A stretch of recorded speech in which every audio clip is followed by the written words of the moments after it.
he invited me to the ball as a cruel joke. I came to turn his laughter into a public apology. The laughter echoed through the marble corridors of Mitchell Technologies like broken glass, each sound cutting deeper into Zara Washington's chest as she stood frozen outside the conference room door. She had come to deliver the quarterly reports that Ryan Mitchell requested, holding the thick folder against her chest like a shield. But now, she wished she had never left her desk on the 42nd floor. "Come on, Ryan. You see not be serious about bringing your little assistant to the charity gala," came the voice of Brandon Hayes, heir to a hotel empire. The sneer was audible even through the heavy oak wood. She's so plain. She probably shops at discount stores and has never seen the inside of a real restaurant. It would be like bringing a stray dog to a dog show. Zara's hand trembled on the brass handle. Through the crack in the door, she could see her boss, Ryan Mitchell, leaning back in his leather chair. He was surrounded by his usual circle of wealthy vultures, Chelsea, Tyler, and Brandon, who treated his office like their personal clubhouse. "I mean, what would she even wear?" laughed Chelsea Blackwood, looking up from her phone. "Does she even own a dress that costs more than $50? The photographers would have a field day. Poor little assistant trying to play dress up with the elite." Ryan's blue eyes, usually so sharp and professional, sparkled with an amusement that made Zara's stomach churn. He looked around at his friends, swirling the scotch in his glass. "You know what? You rewrite. It would be absolutely hilarious to see her try to fit in with our crowd.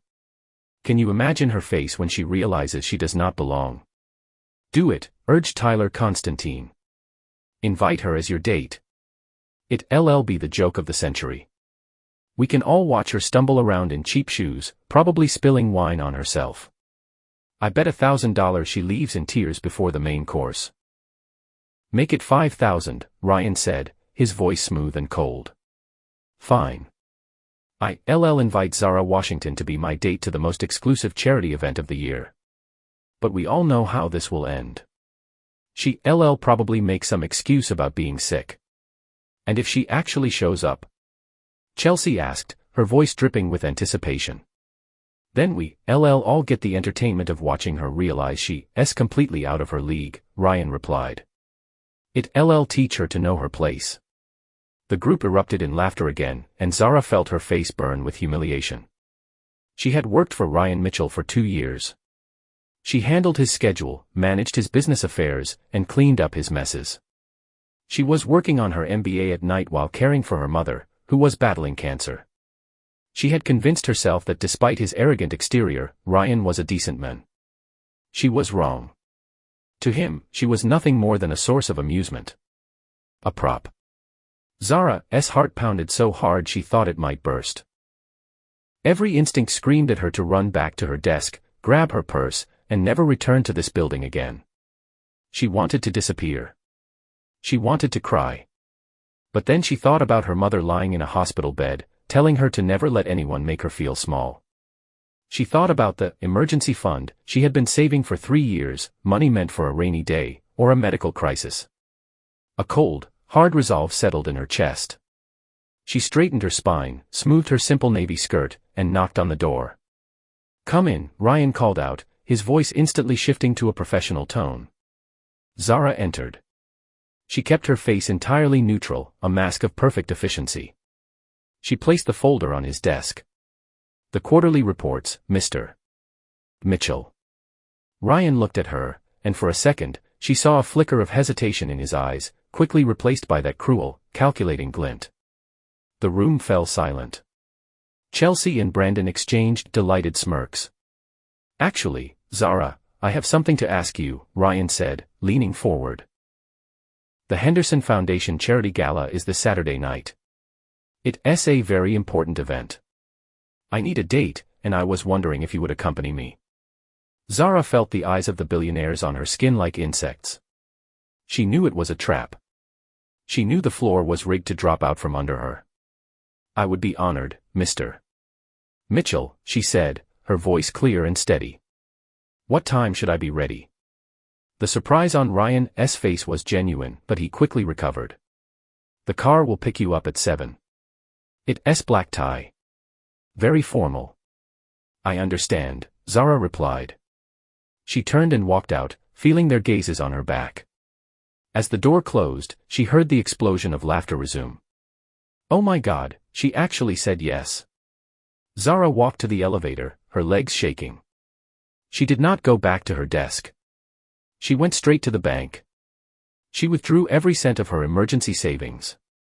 $3,000. It was irresponsible. It was dangerous. If her mother had a crisis next week, Zara would be ruined. But she was not going to that gala to be a joke. She was going to war. The transformation took 3 days and every dollar Zara owned. She did not buy a dress off the rack. She went to a high-end consignment boutique in the Upper East Side and found a weapon made of fabric. It was a vintage emerald green silk gown that hugged her curves and flowed into a dramatic train. It cost $2,000. The shoes, Manolo Blahniks that pinched her toes but lengthened her legs, took another $600. The rest went to a professional hair and makeup artist who understood that Zara did not need to look white, she needed to look like a goddess. When the black limousine pulled up to the grand ballroom of the Plaza Hotel on Saturday night, Zara's stomach was twisting in knots. But when the driver opened the door, she forced herself to breathe. Chin up. Shoulders back. She stepped onto the red carpet. The effect was instantaneous. The photographers, bored by a parade of standard tuxedos and safe pastel dresses, began to shout. Flashbulbs erupted like lightning. Zara did not shrink. She paused, turned, and offered a mysterious, confident smile that she had practiced in her bathroom mirror for hours. She entered the ballroom. The hum of conversation died down in waves as she walked in. Ryan was standing near the bar with his usual pack of hyenas. He was holding a glass of champagne, laughing at something Chelsea had said. Then, he looked up. His glass stopped halfway to his mouth. His jaw actually went slack. Zara glided toward them. The emerald silk shimmered under the chandeliers. Her hair was swept up in an intricate, regal style that exposed the elegant line of her neck. She did not look like an assistant. She looked like royalty. Good evening, Ryan, she said, her voice smooth. Ryan stared at her, unable to form a sentence. The arrogance was gone, replaced by a stunned, almost boyish confusion. Zara. You look incredible, Brandon muttered, staring at her with wide eyes, his previous mockery forgotten. Chelsea's face, however, twisted into a mask of pure venom.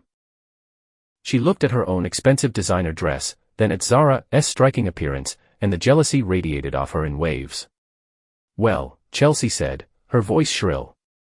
You certainly cleaned up. Did you rent it? It's vintage, Zara said calmly, accepting a glass of champagne from a passing waiter. I believe style is about taste, not just the price tag. Do not you agree? She did not wait for an answer. She turned to Ryan. Shall we dance? Ryan nodded, seemingly in a trance. He led her to the dance floor. As he placed his hand on her waist, Zara felt a jolt of electricity, but she killed it instantly. He is the enemy, she reminded herself. He bet $5,000 that you would fail. I did not know you could look like this, Ryan whispered as they moved to the waltz. I mean, I did not know you danced. There is a lot you do not know about me, Mr. Mitchell, she replied coolly. You never asked. For an hour, Zara held court. She spoke about economic trends with the senator she recognized from the news. She charmed a French investor in his native language, a skill she had picked up during her undergraduate studies. She was perfect. But the fall was coming. She could feel the pressure building. Ryan's friends were regrouping. They whispered in the corners, casting hateful glares her way. They could not stand that their joke had backfired. They could not stand that the stray dog was winning best in show. It happened during dinner. They were seated at the prime table. Ryan sat next to Zara, but on her other side was Tyler, and across from her sat Chelsea. The wine had been flowing, and the polite veneer was cracking. So, Zara, Chelsea said loudly, silencing the table. Ryan tells us you working on your MBA. That's so cute. It must be hard balancing that with fetching coffee and picking up dry cleaning. Every role in a company is essential, Zara said, keeping her voice steady. I take pride in my work. Oh, absolutely, Tyler chimed in, leaning closer, invading her personal space. But let's be honest. You're not really one of us, are you? I mean, this dress is nice, but we know where you come from. We know about the little apartment in Brooklyn. The sick mother draining your bank account.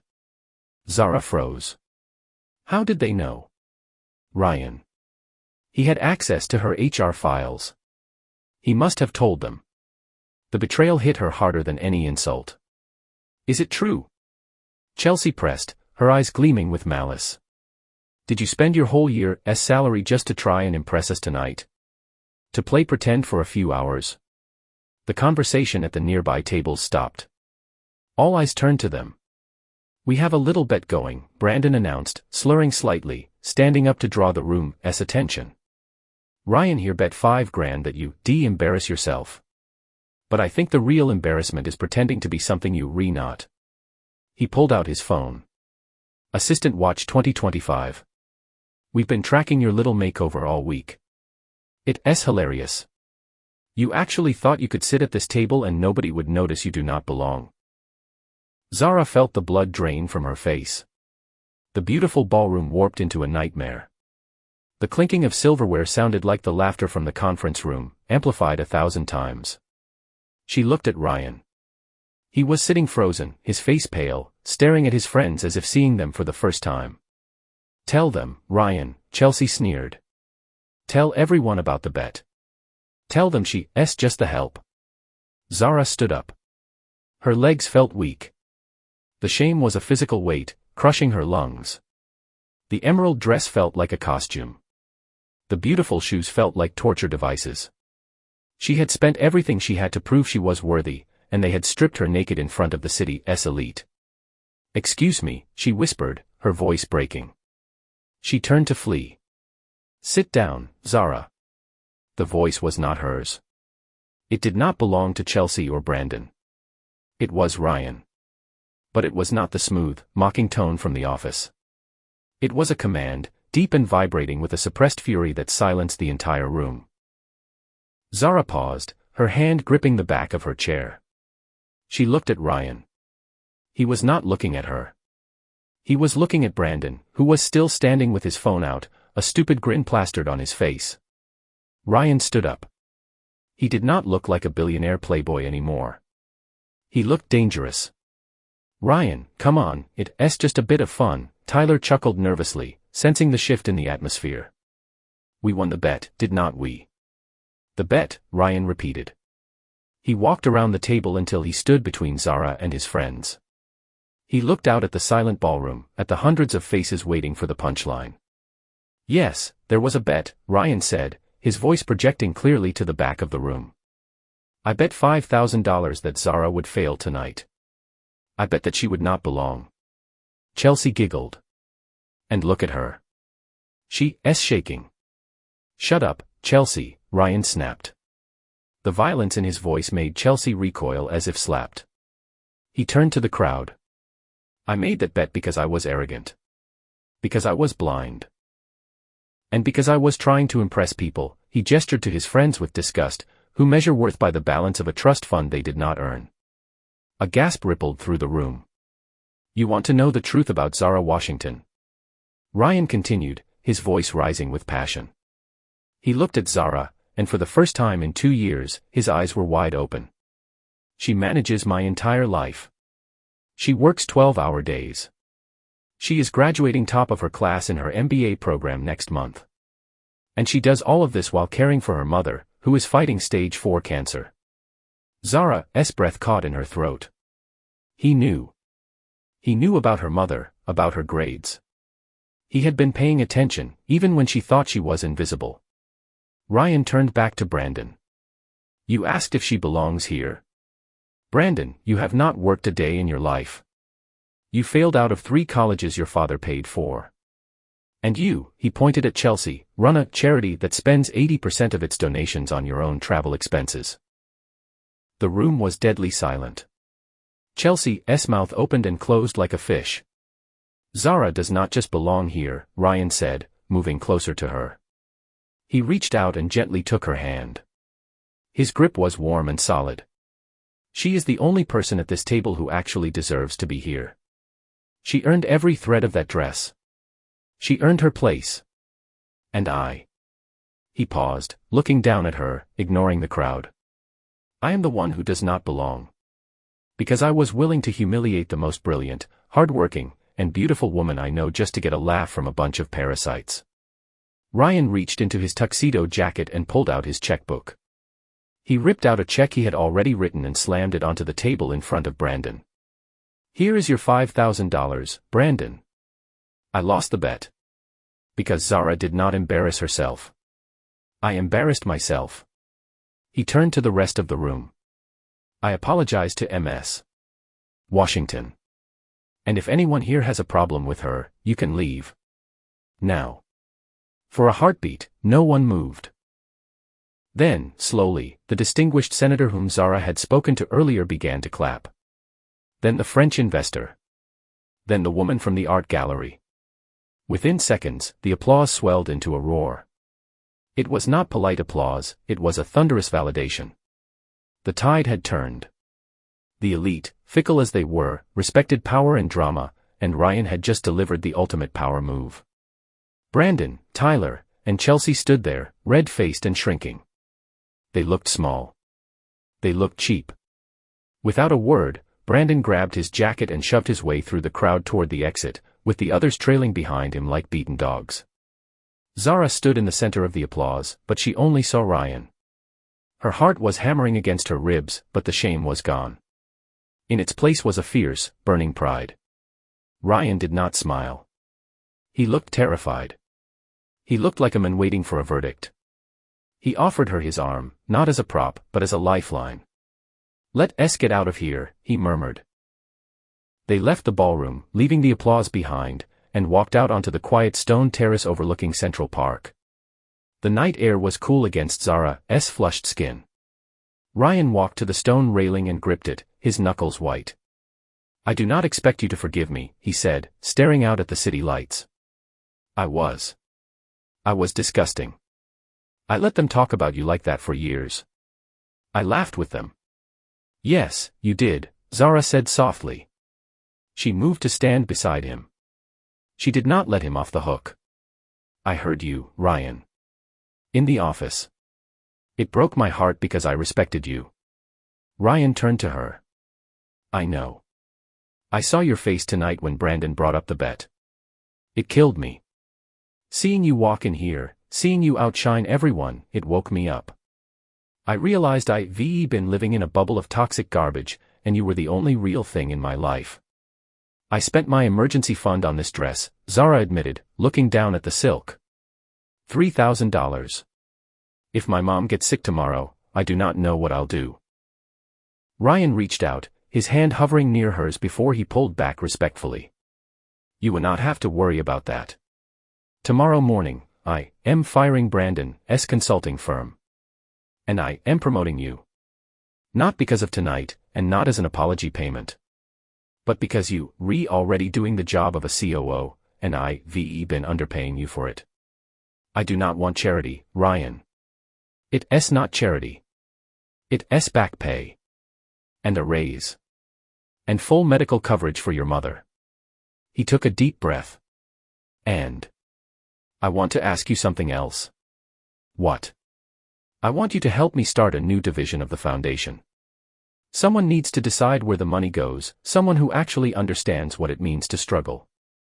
I want you to run it. As a partner. Zara looked at him. She looked for the lie, the joke, the cruelty. She found only desperate sincerity and a raw vulnerability she had never seen in him. And what about us? She asked, her voice trembling slightly. Tomorrow, at the office. Ryan stepped closer. The distance between them vanished. There is no us at the office anymore. I see not be your boss. Not if I want to do this. He gently touched her cheek. I want to take you on a real date. No bets. No galas. Just dinner. Somewhere cheap. Somewhere real. I want to earn your forgiveness, Zara. Even if it takes the rest of my life. Zara looked into his eyes. The calculating blue was gone, replaced by a warm, open ocean. She thought of the laughter in the corridor, the humiliation, and the fear. But then she thought of him standing between her and the wolves, burning his social capital to the ground to protect her. She smiled, and this time, it was not a practiced expression. It was genuine. "You can start by buying me a burger," she said. "I'm starving. And these shoes are killing me." Ryan laughed, a real, relieved sound that echoed into the night, erasing the memory of the cruel laughter that had started it all. He offered her his arm. "I know a place," he said. As they walked away from the plaza, leaving the world of shallow wealth behind them, Zara kicked off her $600 shoes and carried them in her hand. She walked barefoot on the pavement, grounded and triumphant, with the billionaire holding her jacket, finally ready to walk beside her, not ahead of her.